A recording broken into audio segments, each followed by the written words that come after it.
Voyager was another game that discovered me and not the other way around. I no longer have the patience to play games that I know I won't like, but this one seemed intriguing enough to pique my curiosity. Now I'm looking at the blank page thinking about what I can write about it. Since you are here, why don't you like, comment, or even better, leave a subscription for more indie content like this one. It's a massive help. Thank you a lot. Lately I've been writing this so often, so much so it's becoming a cliché. Guess what we have to do on Voyager? That's right, bring the light back. I don't know if this story came out in a Humble Bundle, but there's a pattern here that I'm detecting. In any case, normalcy ends here, and from there on Voyager it's a very original game.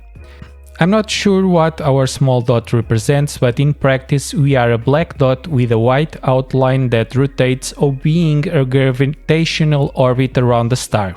And our objective is to discover other planets that also rotate in their orbits, but which are initially not visible to us. These planets also exert their gravitational pull, albeit much weaker than the star at the center of the galaxy. Everything in the game tries to convey a sense of calm and relaxation, a kind of Zen garden of games that emulate an 1-bit graphic style.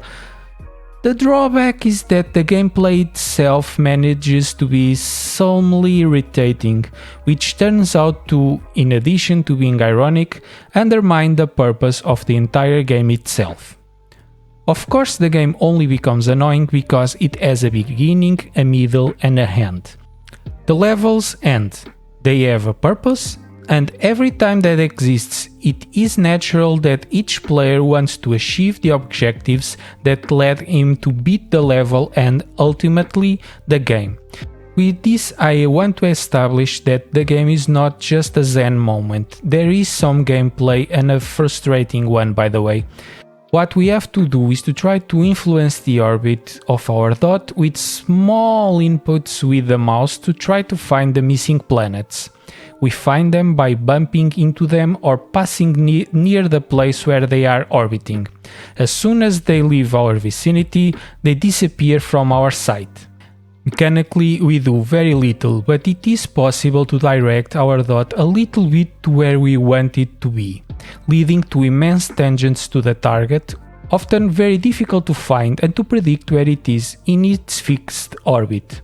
Finding each one of the planets is not completely random. Our dot leaves little white marks as it moves, and these suffer gravitational distortion when other planets pass by them, even if the planets are not visible at the time. However, those distortions are very discrete and difficult to detect and follow, which makes most of our research rely heavily on guesstimates. Graphically, it's a completely black and white game without much to add. But the soundtrack is excellent with all the songs, those, yes, magnificently chosen and capable of transmitting that relaxed atmosphere of a Zen garden.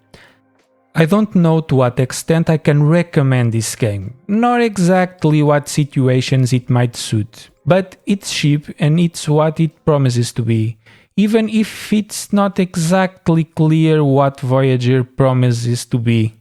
And this is the close enough information about the game. See you next time, guys. Bye!